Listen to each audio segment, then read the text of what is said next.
నమస్తే, welcome to Suman TV. నేను మీ యామ్ని. ప్రస్తుతం మనతో ఉన్నారు ప్రముఖ ఆధ్యాత్మికవేత్త, ప్రముఖ జ్యోతిష వాస్తు పండితులు మాడుగుల శివప్రసాద్ గురువు గారు ఉన్నారు. గురుగారితో మాట్లాడదాం. అదేవిధంగా మనకి సెప్టెంబర్ నెలలో 12 రాశుల వారికి ఏ విధంగా ఉంటుంది, ఎలాంటి పరిహారం చేసుకోవాలి, ఈ విషయాల గురించి కూడా అడిగి తెలుసుకుందాం. నమస్కారం గురుగారు. ఆశీర్వచనం తల్లి. గురుగారు, సెప్టెంబర్ నెలలో అసలు మేషరాశి వారికి ఏ విధంగా ఉంటుందండి? ఎలాంటి పరిహారం చేసుకుంటే మంచిది వాళ్ళకి? అసలు శ్రీ మహాగణాధిపతయే నమః. ఐం మహాసరస్వత్యే నమః. శ్రీ లలితాంబికాదేవ్యే నమః. సెప్టెంబర్ మాసంలో మేషరాశి వారికి అనుకూలవంతమైనటువంటి ఫలితాలు ఉన్నాయి. ధన ఆదాయము అనుకూలముగా ఉన్నది. సమయానికి ధనం రావటం అనేటువంటిది బాగానే ఉంది. అలాగే భ్రాతృ సౌఖ్యం అంటారు. భ్రాతృ సౌఖ్యం అంటే అన్నదమ్ముల వలన కలిసి రావటం. అన్నదమ్ములలో ఏమైనా పొరపొచ్చాలు ఉంటే, అంటే పోట్లాటలు, ఏదో ఒకరినొకరు అనుకుని కాస్త దూరం ఉండటము చేయటము, ఇట్లాంటివేవో ఉంటాయి.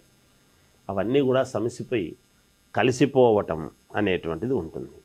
అలాగే స్థిరాస్తి విషయంలో ఒక నిర్ణయానికి వచ్చి అందరూ పంచుకోవటం, అనుకూలముగా ముందుకు వెళ్ళటానికి కావాల్సినటువంటి నిర్ణయాలు అన్నదమ్ముల పరంగా తీసుకుని స్థిరాస్తి రావటం అనేది జరుగుతుంది గాక వీళ్లకు మేలు జరుగుతుంది. అలాగే కుటుంబము యందు అనుకూలతలు. మామూలుగా కుటుంబంలో ఎందుకో సంతోషం లేదు గురువుగారు, ఆ మనశ్శాంతి ఉండటం లేదు అని ఇలా అంటూ ఉంటారు. అలా కాకుండా కుటుంబము అంతా కూడా బాగా అనుకూలతలు ఉంటాయి. కొన్నిసార్లు అధిక శ్రమ అనేటువంటిది చేస్తూ ఉండేటువంటి దాని వలన, సహజం కదా, శారీరకంగా ఒక పని కావాలి అని అనుకున్నప్పుడు అధిక శ్రమ అనేటువంటిది ఏదైతే ఉంటుందో ఆ అధిక శ్రమ వలన శరీరానికి కాస్త కష్టం, నలత ఉండటం, ఏదో వెంటనే డాక్టర్ దగ్గరికి వెళ్ళటం, చూపించుకోవటము, రావటము, అలాంటివి ఏవైనా చిన్న చిన్నవి ఉండవచ్చును. విద్యార్థులకు విద్యయందు చాలా అనుకూలముగా ఉన్నది. అంటే విదేశీయానం కూడా ఉందండి. విదేశాలకు వెళ్ళటము కానీ, అదే మన అంటే విద్య కోసమని విదేశాలకు వెళ్ళటము కానీ, పై చదువుల కోసము అక్కడ ఏదన్నా యూనివర్సిటీల్లో చేరటం లాంటివి కానీ, ఇలాంటివి దానికి సంబంధించినటువంటివి ఒక ప్రిపేర్ చేసుకోవడం జరుగుతుంది కాక. ఇక్కడ ఉన్న వాళ్ళకు కూడా అనుకూలమే. విద్యార్థులు అంటే చిన్న పిల్లల దగ్గర నుంచి ఈ రాశి వాళ్లకు పెద్దవాళ్ళ వరకు కూడా, అంటే కాలేజీలు చదివి యూనివర్సిటీలో ఏదో చేస్తాము సాధిస్తాము అని కొంచెం డాక్టరేట్కి సంబంధించినటువంటివి చేస్తూ ఉండిన అట్లాంటి వాళ్ళ వరకు కూడా అందరికీ చాలా అనుకూలవంతముగా ఉన్నది. వృత్తి వ్యాపారము చేసుకునేటువంటి వాళ్లకు అనుకూలమైనటువంటి ఫలితాలు ఉన్నాయి. అంటే వాళ్లకు ఆదాయం బాగా పెరుగుతుంది. మామూలుగా లాభాలు, అధిక లాభాలతో ముందుకు వెళ్ళటం లాంటివి జరుగుతాయి గాక. అలాగే దూర ప్రయాణాలు చేయాలి అని అనుకుంటున్నప్పుడు వాహనాలు కొంచెం మొరాయించేటువంటి అవకాశము ఉండవచ్చును. జాగ్రత్తగా మనం లాంగ్ డ్రైవ్ ఊర్లో పోతున్నప్పుడు ఎక్కడో చోట ఆగిపోతే వెంటనే రమ్మంటే మెకానిక్ వచ్చి చూస్తాడు. దూర ప్రయాణాలు చేస్తూ ఉన్నప్పుడు కొంతమంది హడావిడిగా సమయము లేక సరే వెంటనే బయలుదేరాలి, ఇప్పటికే సమయం అయింది అని అలాగే హడావిడిగా వెళుతుంటారు. అలా వెళుతున్నప్పుడు ఒక్కసారి మెకానిక్ దగ్గర చూపించుకొని అంతా కరెక్ట్ ఉందా లేదా అని ఒక 10 నిమిషాలు అలాగే చూపించుకొని వెళితే మంచిది. ఇప్పుడు ఏదో ఒక చిన్న ఆటంకము కలిగే విధముగా ఉన్నది. అలాగే చోర భయం అంటున్నాడు ఈ మాసంలో.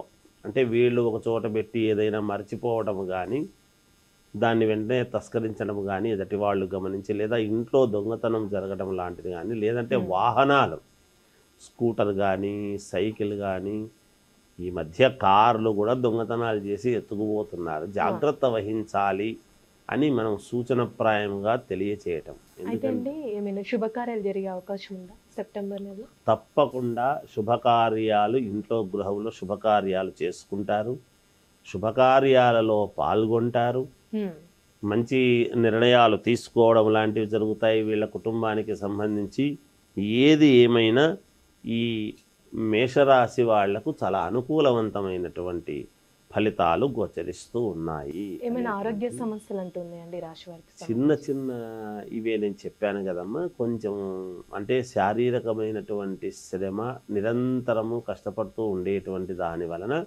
చిన్న చిన్న సమస్యలే ఉంటాయి. వెంటనే చూపించుకుంటూనే వెంటనే బాగవడం కూడా ఉంటుంది. ఎక్కడ ఆందోళన చెందాల్సినంతటి అవసరమైతే ఏమీ లేదుగాక లేదు. గురుగారు, సెప్టెంబర్ నెలలో అండి అసలు వృషభ రాశి వారికి ఏ విధంగా ఉంటుంది? వృషభ రాశి వారికి ఈ సెప్టెంబర్ మాసమంతా కూడా కొంతవరకు అనుకూలవంతమైనటువంటి ఫలితాలుగానే ఉన్నాయి కాక, వీళ్లకు వృత్తి వ్యాపారము అంటే ఉద్యోగం చేసుకుంటున్నా వ్యాపారాలు చేసుకునేటువంటి వాళ్ళకు కానీ స్థిరత్వం ఏర్పడుతుంది.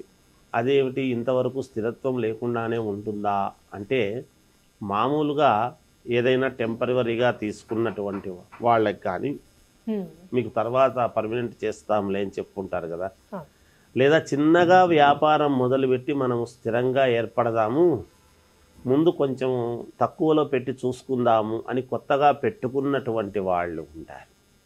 అలాగే మరి పాత వాళ్ళకేమిటి అనేటువంటి భావన కూడా వస్తుంది. ఆల్రెడీ చేస్తూ ఉండేటువంటి వాళ్ళు విస్తృతిగా పెంచుకోవడం ఉంటుంది.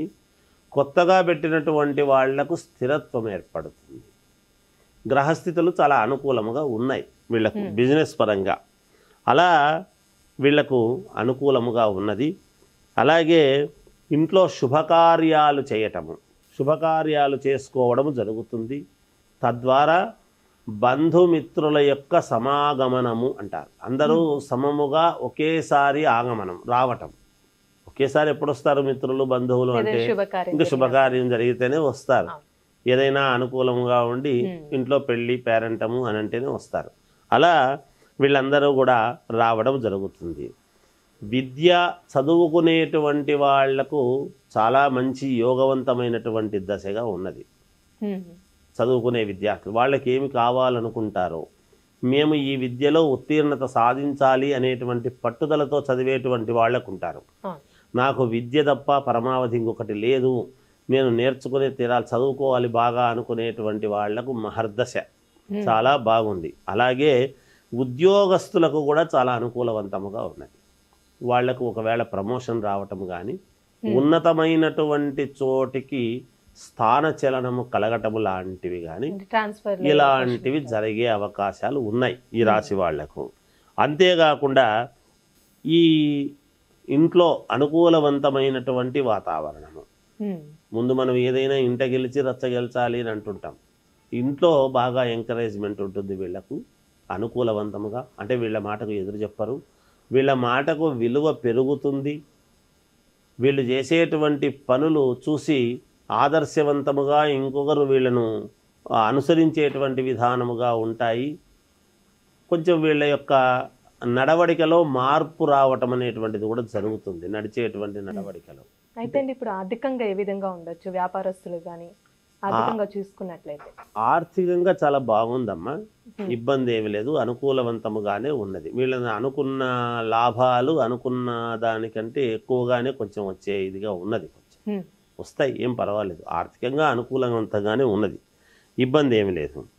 అలాగే చిరకాలము నుండి కోర్టులో ఏవైనా ఇబ్బందికరమైనటువంటివి ఉండి ఇబ్బందులు పడుతూ ఉంటే ఇంతకాలము వీళ్లకు అనుకూలముగా తీర్పు రావటం అనేది జరుగుతుంది. ఆ తీర్పు వీళ్లకు అనుకూలముగా ఉండబోతున్నది, వీళ్లకు మేలు జరిగే విధముగా ఉన్నది. చిరకాలం నుండి బాగా ఇన్నాళ్ళ నుంచి మేము ఇది మనకు తొందరగా ఇదైతే బాగుంటుంది అనేటువంటివి అవి క్లియర్ కావటానికి గ్రహాలు చాలా అనుకూలవంతముగా ఉన్నాయి వీళ్లకు. అలాగే దూర ప్రయాణాలు చేసేటువంటి వాళ్లకు వెళ్లకుండా ఉంటే మంచిది, లేదా ఎవరైనా తోడు ఉండి వెళితే మేలు అనేటువంటిది ఉంది. ఎవరు తోడు లేకుండా ఒకరే వెళ్ళడం కరెక్ట్ కాదు, ఎవరు వెళ్ళరు, ఎవరెవరు తోడు ఉంటారు. కానీ బాగా కావాల్సినటువంటి వ్యక్తులను ఎంట తీసుకెళ్తే మేలు అనేటువంటిది ఒకటి. అలాగే స్థిరాస్తికి సంబంధించినటువంటివి వీళ్ళకు బాగా కలిసి వచ్చే విధముగా ఉన్నది. ఒక మాటలో చెప్పాలంటే భూములకు స్థిరాస్తులు ఉంటాయి, ఇళ్ళు కానీ ఇల్లు కొనుక్కోవటము కానీ అంతే కదా. అవును. ఈ రాశి వాళ్ళు ఎవరైనా ఇల్లు కొనాలి అనుకునేటువంటి వాళ్ళు ఇల్లు కొనుక్కోవడానికి కానీ, ఇల్లు కొనుక్కోవడానికి కావాల్సినటువంటి లోన్లు శాంక్షన్ కావటం కానీ, లేదా భూములు ఉన్నటువంటి వాళ్ళు భూమి కాస్త అమ్ముతున్నాము అంటే దాంట్లో లాభాలు రావటము కానీ, లాభాలతో భూమిని అమ్ముకోవడం కానీ, ఇలా ఎవరికైనా అనుకూలముగానే ఉన్నది. ఇవన్నీ కూడా చాలా అనుకూలవంతముగా ఉంది వృషభ రాశి వాళ్లకు. ఎటువంటి ఇబ్బంది లేదు తల్లి ఈ మాసం. అయింది. గురుగారు, ఈ రాశి వారికి సంబంధించి ఎలాంటి పరిహారం చేస్తే మంచిదండి? ఈ రాశి వాళ్లకు ఇప్పుడు ఈ గణపతి నవరాత్రులు వస్తున్నాయి తల్లి. ఈ గణపతి నవరాత్రులలో వీళ్ళు చేసుకోవడానికి ఏమిటి అంటే, ఒక 2.5 లీటరు పాలు ఇచ్చి వినాయకుడికి అభిషేకము చేసుకుంటే వీళ్ళకి ఏమైనా కొంచెము అడ్డుపడేటువంటివి ఉంటే, అంటే మామూలుగా ఈ విఘ్నాలు ఏమైనా కలుగుతూ ఉన్నాయి అని అనుకుంటే ఈ మాసమంతా కూడా పనిచేయడానికి మేలవుతుందమ్మా. 2.5 లీటరు ఇచ్చి స్వామికి అభిషేకం చేసుకుంటే, వినాయకుడి పూజ చేసుకుంటే మేలు జరుగుతుంది. ఏ వారం ఇస్తే మంచిదండి? ఏ వారమైనా ఇచ్చుకోవచ్చు తల్లి. ఈ 11 రోజులలో గణపతి నవరాత్రులలో బుధవారము గణపతికి, మంగళవారము కానీ ఇచ్చుకుంటే మంచిది. తర్వాత ఏ వారం ఇచ్చుకున్నా మంచిదే, గురువారం ఇచ్చినా మంచిదే. వారాలలో ఏమీ లేదు. ఎందుకంటే గణపతి నవరాత్రులు అనేటువంటిది మొదటి నుంచి లాస్ట్ వరకు నవరాత్రులు ఉంటాయి. ఈ నవరాత్రుల్లో ఎప్పుడు చేసుకున్నా సంతోషమే, వాళ్ళ అవకాశాన్ని బట్టి. చాలా చక్కగా తెలియజేశారు గురుగారు. ధన్యవాదాలు.